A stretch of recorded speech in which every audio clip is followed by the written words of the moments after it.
The proper function of man is to live, not to exist. I shall not waste my days in trying to prolong them. I shall use my time. Welcome back on, Rabbi. Well, it's good to be here. I just wanted to share something with you and with the audience.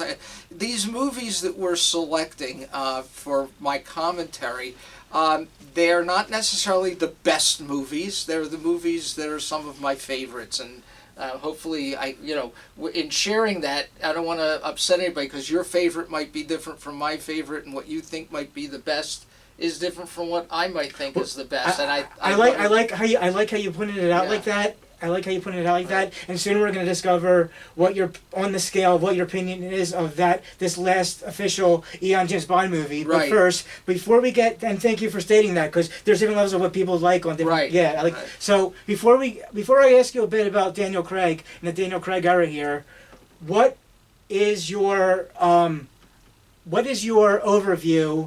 of your experience with the 20th century versions of James Bond? The Daniel Craig. Meaning Sean Connery to Pierce Brosnan. Oh, okay. Wow. So Sean Connery to me was the epitome of the James Bond movies. Brief overview. Yeah. So all others sort of paled in comparison. Daniel Craig, however, I think brought back the real kind of so what I want to use, the swag, the energy, the sensual, James Bond. That he was able to cover a lot more of the emotional range than some of the other Bonds. But obviously for me, being my age, I'm 70 years old. Happy birthday. Yeah, thanks. I'm partial to the Sean Connery, version of Bond. That makes a lot of sense. Yeah. That makes a lot of sense. Did you like how I opened that? Because that was wonderful. Because that's one of my favorite quotes from that movie. I know. I was like, you couldn't see me, but as you were saying it, I'm smiling. Oh no, because I recognized. Yeah, it was.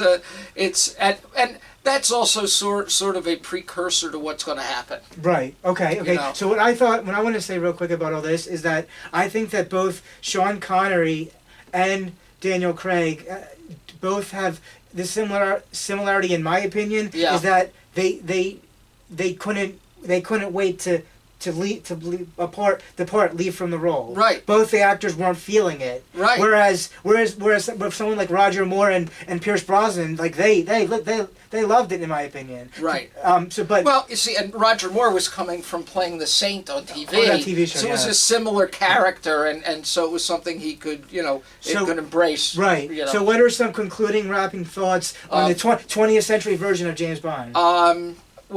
Okay, so a lot of the original Bond movies were based off the books. As you get later on, they were writing stories to fit Bond. Which is why they eventually ran out of movie titles. Yeah, right. It is pretty much. It was like, so I guess, look, as a fan of the Bond movies, the Bond series, just go ahead. Oh, okay. Just making sure. No, it's okay. I just feel like when you sit down to a Bond movie, you know what to expect. You have Bond looking over his shoulder, but not really. You have the seemingly innocent ingenue, female lead, who's actually working for, Spectre, or well, not Spectre, but we're going to be talking about Spectre, the organization in a bit, because that's a big part of this movie. Working for the bad guy, we'll say, So now, I guess my first question, now that we're talking about this movie and the Daniel Craig part, is I know you had seen Spectre before. That was the last one before this. Right. What did you think of actress Léa Seydoux coming back on? She doesn't have to do anything. She could just stand there, as far as I'm concerned. Right, exactly. Just stand there. Right. I don't know. That made me sound creepy coming from an old guy, but she's beautiful. You should have but I loved how they brought that character in, right. and if we want to get into the movie. Yeah. So yeah. Okay, so do you understand the very beginning? Well, see, this is what I actually enjoyed. I had heard from some people that the opening sequence, which in every Bond movie there's like this opening sequence, which then has something to do or leads into the new story that's happening, and usually it's 5 minutes, maybe 10 minutes of action sequence, and then it goes into the title. Right. The title theme, and then they go into the new movie. This one was 24 minutes. It's a 24-minute opening. Yeah. And not only that, but it's a childhood thing in the first part. Well, and but second, that's what I love. Right, It brought in the backstory for Madeline. I believe that was supposed to be the backstory that she was referring to when she was on the train in Spectre. Right, exactly. Yeah, right. So there's this backstory, and then we learn right then and there that Spectre was her father. It's... and then, so we know the secret that she's hiding from James Bond, right? That's the secret, quote unquote. I thought the secret was that, well, at least that Bond didn't find out till later. I thought the secret was that she was pregnant. Well, that too. Okay. That's a different secret. Oh, okay. I'm talking about at the beginning when she actually says she has a secret. Right. This is the beginning of the movie because the new story starts 5 years later. Right. So she couldn't have been pregnant for 5 years. Right. Unless she was an elephant. Right. So anyway. Right. So what did you think of that whole 24-minute prologue? I loved it because it really gave you some new information that you didn't know. Right. It also introduces Rami Malek's character into the movie, which again shows up later. Mm.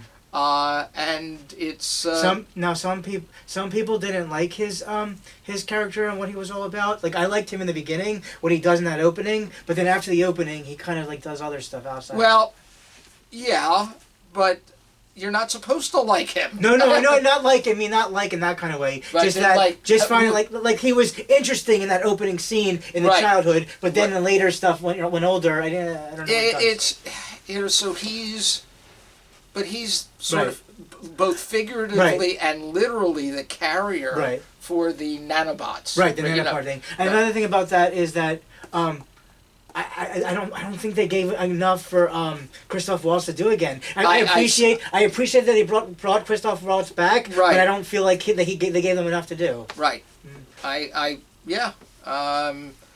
He was such a. He's such a great actor in this kind of role, and to really cheat him, basically had one scene. Right. So it's. Yeah. I was a little disappointed. There's a couple other things. Right. I liked the movie overall. Overall, I liked the movie, but there's some things that were disappointing to me. All right, let's go over some of your disappointing First aspects. off, I don't know if I've made this clear at all, but I love Hans Zimmer. That's what I was going to ask. That's just what I was going to ask about. Okay. Knowing that you have love of music, experience, a musician. Right. How about that Hans Zimmer music? First of all, I'm saying overall, I absolutely love his music. I literally have playlists of Hans Zimmer's music. Okay, I was a little disappointed with this score. Disappointed with the score? Yeah, and one other thing, again, a Bond fan, they didn't even play the Bond theme until an hour and a half into the movie. Maybe a little less, but, hour 15, hour and a half in the movie. And you never hear the Bond theme until he gets into the, into the car and, that one scene. It was just like, so there were a bunch of things that were, and then it gave it short shrift. They didn't even play the whole theme. Right. And then in the end titles, it was a great tune that they had at the end titles, but there's no Bond theme at all. Right. So at the end titles, the only thing that comforted me is at the end, it still said James Bond will return. Oh yeah. Which we'll get to later in a bit. We will get to later. But first, I want to say back to the prologue for a sec. Yes. I'll tell you, when they were in the car with the chase and the thing, I'll tell you what I liked about one part is that when they were shooting at the car to have the shatter through the glass and stuff, and he had enough, he didn't want to deal with it, and a little bit after that, he's like, okay. Like, at some point, it's like, he was ready to just let them kill them in the car like that, but when she's all frightened about it, he's like, okay. Yeah, so I thought it was a little more subtle than that, and he goes, it was almost like, oh, this again. Yeah, that's what I mean, This again. And he says, All right, and Right, it right, just right. goes into Yeah. Bond. You know? Yeah, now you mentioned a few moments ago an important part about the story and the plot with the nanobots. What did you think about the whole nanobot thing about that? See, that's another thing. Yeah. It's been a little overdone. Right. If you remember, what's I forget which one of the Dan Brown movies with Tom Hanks. It was the third of the... Okay, one of those. where there's going to be this, disease release that's going to wipe out, a third of the population or whatever of the population, and then you have the Mission Impossible 2, where there's this some sort of I still can't get by. You only saw the first 2 movies of that. Well. But okay, to me, the story of Mission Impossible 2 in 2000 was like foreshadowing 20 years ahead with the. Wow. And so But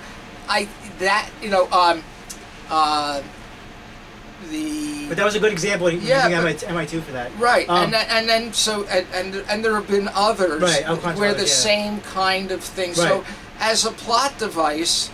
It's a little old. Right. There's going to be this disease that... My issue with it is that the young Q could not have found a cure to reverse it. There was no way out. Once Daniel Craig's Bond had that was it. That was it. So I'm like, there wasn't a way to backtrack it? No, so... I think that's important because if if Bond doesn't have the nanobots in him, I think he would have done more to escape the island before it gets bombed. I think what they wanted to do, Daniel Craig wanted to be off the series. He did. And they, the one thing I did like, which is actually sort of perverse in a way, is that we actually see him getting killed. I thought when I started to watch the movie that they were going to do it in some ambiguous way, that the island gets bombed, but you see him diving off into the water or something, and you don't know for sure. No, they did it so it was really obvious. It was unambiguous, and this way they can start with a new Bond. And so I don't think it's going to be called James Bond anymore. It might be called 007 because they have the young lady that is playing 007 was given that number. Nomi. Right. Nomi, right. I don't know how they're going to do it next, but all I can say about all this is that we're filming this in May of 2025. In February of 2025, a few months ago, it was announced that Amazon now has complete full creative control.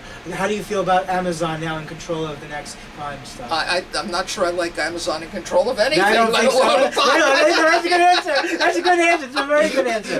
That is a very good answer. So can I give you some backstory? Sure. Okay, so the backstory is, as you had said, Daniel Craig had enough. He wanted that to be his last one, and he wanted to be sure off at the end like that. The backstory is that Barbara Broccoli really liked him a lot, and that way back in 2006 with Casino Royale, Barbara Broccoli and Daniel Craig had agreed and stuff. He asks her, he asks, how many of these do I have to do? He says 4. Oh, blah blah blah. He says, can in the last one, can you just make sure I'm not coming back at all, And then she said yes because she likes him so much. She kept to it like that, and so that's the story way back in 2006. How his 5th and last movie would be like this, and that's one thing I don't like, and that's what I was saying earlier.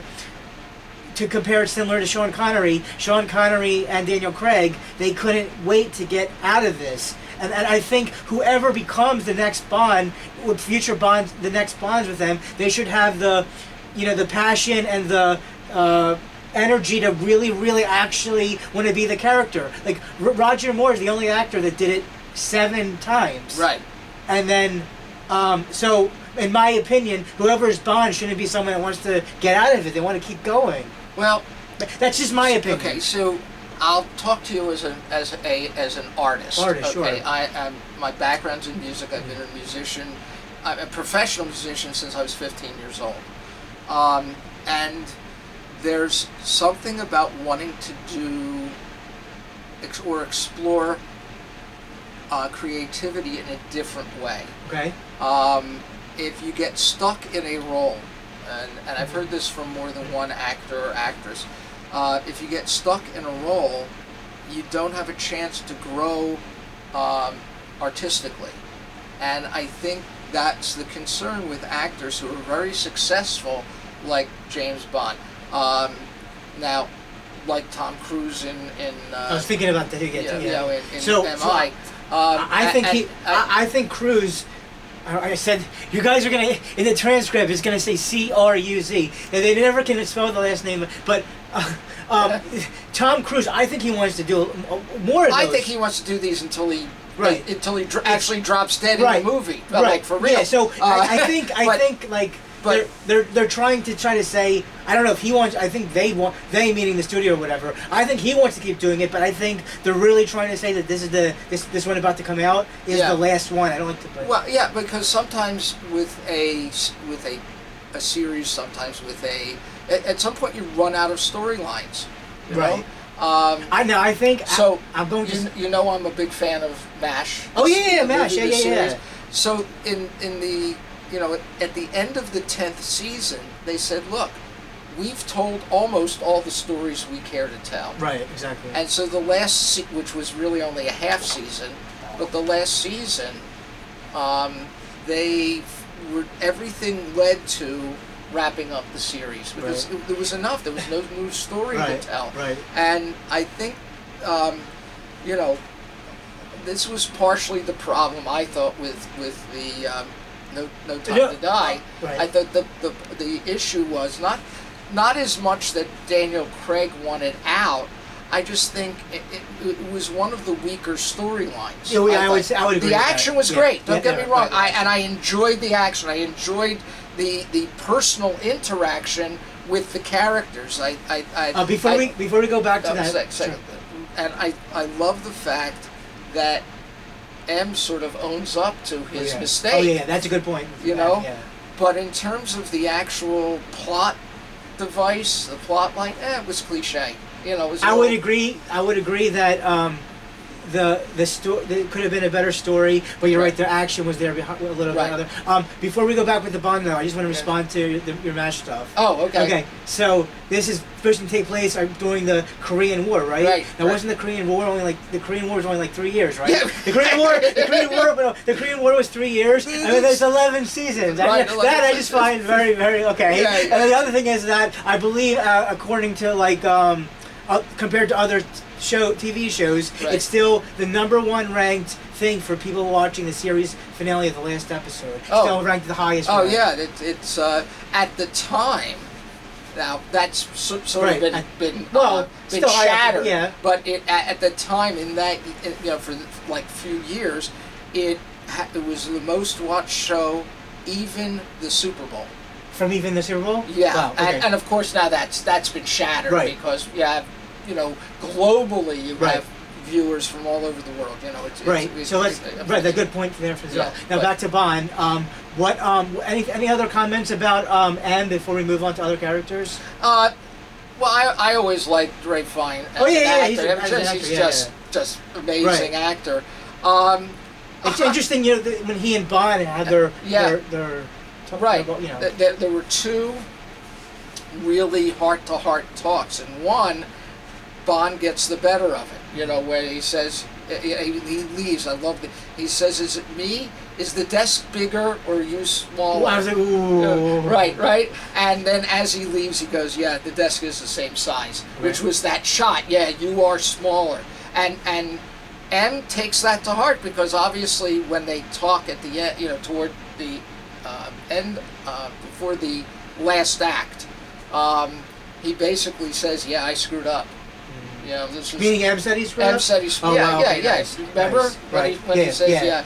Now, for me personally, I really enjoyed that first 45 minutes from the beginning of the prologue all the way until the end of Costa Rica, first Cuba, act. all that stuff there within 0 to 45 minutes. Right. But then after that 45-minute point, that's where it drops off for me. Yeah, I agree. There was, the movie didn't have to be that long. That's another thing, and that did not nearly have to be that long. Right. It seems like every time it's supposed to the last movie in a franchise or series, whatever, they try to keep it as long as possible. Well, they try and get every little detail. You know, they want to tie up this loose end, tie up that loose end, and you don't need to do that. At least for me. Right. Way too long. I thought so too. So I was just speaking real quick about Mission Impossible. Yeah. This last one is the longest one yet, at like 2 hours and 50 minutes, which again will not probably need to be that long. Yeah, but I'm going to see it soon. Yeah. Anyway, so I may, on your recommendation, I may start filling in the blanks of the MI movies. Even when many people say that 2 with the one with the virus 2 is the weakest. 3 to 6. 3 to 6 are really, really well done. Well, and I'm a big fan of Philip Seymour Hoffman anyway. Good. Then I'll watch the third one and see where it goes from there. Yeah. So let me know after you've seen the third one. Just tell me what you thought of it. Okay, we'll do. I know. Next week we're off for meeting because you're going somewhere, and the following meeting is the Jewish holiday. Right. So we don't exactly know when we're going to meet up again with that stuff going on. Probably June 9th. So hopefully June 9th? Yeah. Oh. Yeah. We'll get together again, and maybe we can start on the 80s movies. On 80s movies? What do you think? There's not like a whole lot of 80s movies I want to talk about, but there's one. But how about what I want to talk about? Tell me which ones you're thinking of. I don't know yet. I don't know yet because as far as 80s movies as far as 80s movies are concerned, the one I want to hear your thoughts on is Rain Man. Okay. That's a main big one from 80s that I want to hear from that. But there's not like a whole lot of 80s. Trading Places. I've seen parts of that. Trading Places is classic. Real quick. I use lines now from Trading Places. Okay, wow. I don't know it that well and too well, but real quick about the 80s. Before we go right back to Bond, what was it like in 1980 for the audience? This was before the internet. Finding what Darth Vader says to Luke inside that thing there. The line that Darth Vader says to Luke, was that like what was that for an audience before the internet, for like how that was? Well, so I saw it in the theater. You did, right? Yeah. How was it? And the funny thing was, knowing of German and Yiddish as I do, Vader means father. Right. So I mean, it's sort of like the biggest but people gasped. They were like, it's like really wow. Right. It was quite a moment. Okay, great. Yeah. So and maybe at some point, if your audience would like, we can sort of explore the Star Wars franchise in its entirety. That's an idea. That's an idea. So check out with your audience and see if that's something. Okay. That I can't wait to know what you thought of Mission Impossible 3 after you've seen that. We'll talk about that too. That's awesome. Like, cool. Yeah. So back to Bond. This movie, what? How you've seen this way later than most people, right? What were you about think in your thought process going into this? What you were going to expect or not expect about it? I really expected just another Bond movie. Right. Now, like I said, the Bond franchise. There are cliches within the franchise. Bond is called to do an assignment. Where there's always, he always has some connection in some way. Right. There's the hidden bad, bad woman, the woman seductress who's going to try and take Bond out, and she ends up with her head blown up or something, or crushed or whatever, or shot down from an airplane, and then so there's certain cliches within the Bond world, and you learn to accept them as, okay, this is what's going to happen in a Bond movie. You just want to say director-wise, this is the first time that's an American director directing it. They never had that before that. Again, I didn't see much difference in the. Right. Now, that's fine. Also, by the way, I just want to mention about Q. Oh yeah, back to Q, sure. Desmond Llewellyn was great for the 60s. Absolutely. and but you need somebody who is a techno geek in today's world, and so I have no problem with the younger Q. I think it makes all the sense in the world, because for today's audience, it's more relatable. You don't want some old coot Right. in a flannel jacket, Right. you know, smoking a Right. pipe. You know, that's not Right. that's not relatable at Now all. that- So well, I think that's well, now smart. now that we're talking about Q, just from my own personal opinion, I like what you said right there with all that stuff. It's just, in my opinion, I didn't know what the point was for to. Well, I know what the actor is in real life, but what was the point for the character to be put out as gay? Like, we didn't even know about that whole gay part. I don't know what that was about. Just to, you know, again. I just thought that part could have been left out. Why? I don't know, why was it necessary for them to tell us that he's gay? I think it's just again another piece to make it more relatable to a modern audience.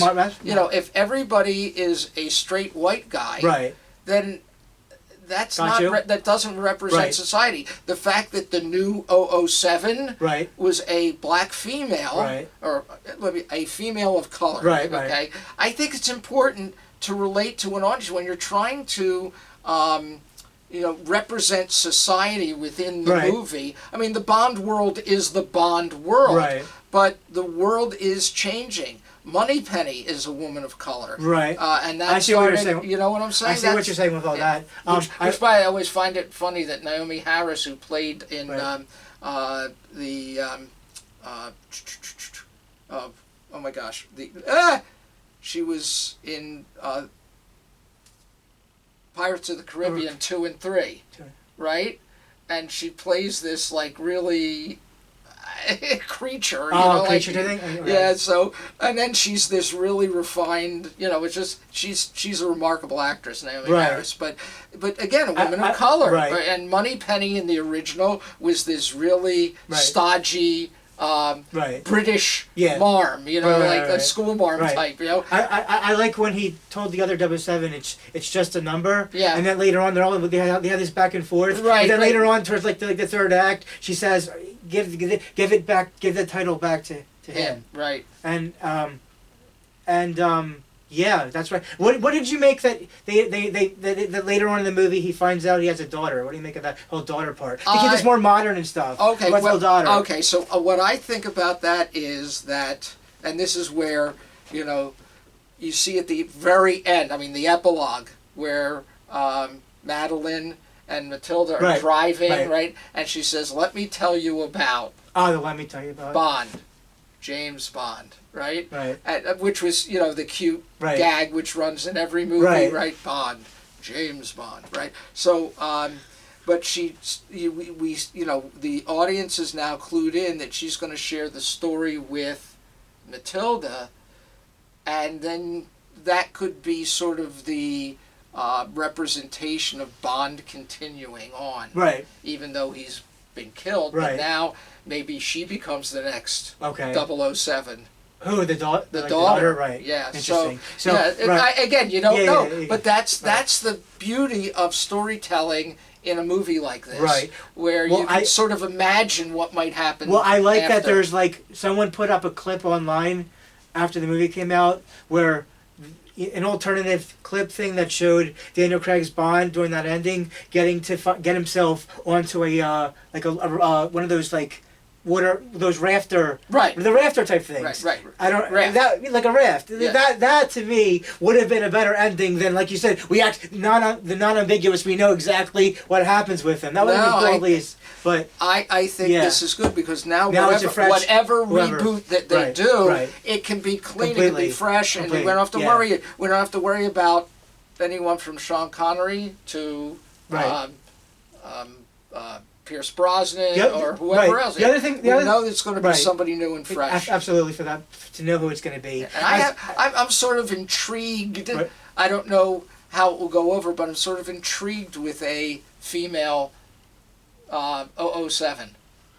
Right. Well, that's what they had in the last movie. But I know, but I'm sort of intrigued with that as far as maybe them continuing with that. I just thought that this was always written to be a male character, so I don't know. Well, it was written, but think about when it was written. It was written just after World War II. Right. Ian Fleming wrote these books as novels. The one thing. And it was a Right. time where a woman's, you don't have Right. women's spies. Right. You did. Right. Well. Hetty Lamar was a woman's spy. Oh yeah. You know, it's So like, one real quick. One quick. not Headley. Hetty. Oh! That was from the other movie. Was that Blazing Blazing Saddles? Yeah.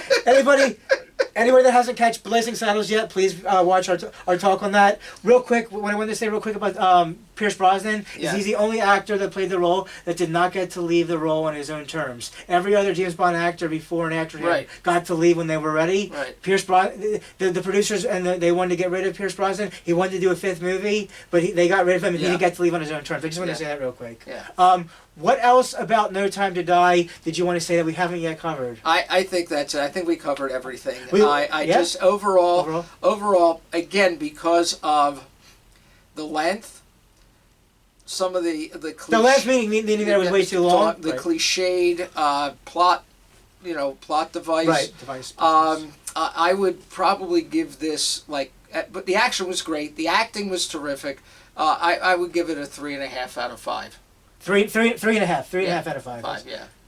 Which I think is probably pretty consistent. I didn't look at the ratings of anybody else. So but yeah, I think I imagine I'm probably pretty consistent. What is that like? It'll be like letter. It'll be like 7 out of 10. 7 out of 10. That is kind of. And what was that? Is that like a B plus? A B or something. B Okay. B plus. Nice. Yeah. Well, whenever you get it, hopefully in the near future, whenever you get a chance, if you could, and yes, one hook to get you into it is Philip Seymour Hoffman. He is the main big bad guy of that one. Right. Let me know after you've seen Mission Impossible 3 because I really can't wait to hear your thoughts on that one. Okay. All right. Yeah. So. All right, so maybe if I get a chance, maybe June 9th we'll start off with maybe this MI3. MI3 would be great. Yeah. Awesome. Okay.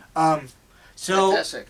If you guys made it this far, thanks for letting us talk, Dre, on about this topic of the last James Bond movie. I liked how you commented about Amazon. Like, I don't like anything that Amazon does. No, I didn't say I don't like anything Amazon. I don't like Amazon being in control. That's what I meant rather. That's what I meant rather in control of. Yeah. That's a nice way of putting all that. So hopefully you guys got out of this since we talked about this for a long while now. So support your local movie theater throughout the decade of the 2030s to see a cinematic experience like no other with a community of strangers. It's so amazing, so terrific. Why? Because streaming movies online at home is just not the same at all. Everybody dance and have a good time. This is friend and co-host Rabbi and Millennial Man Motions Entertainment LLC signing out for now.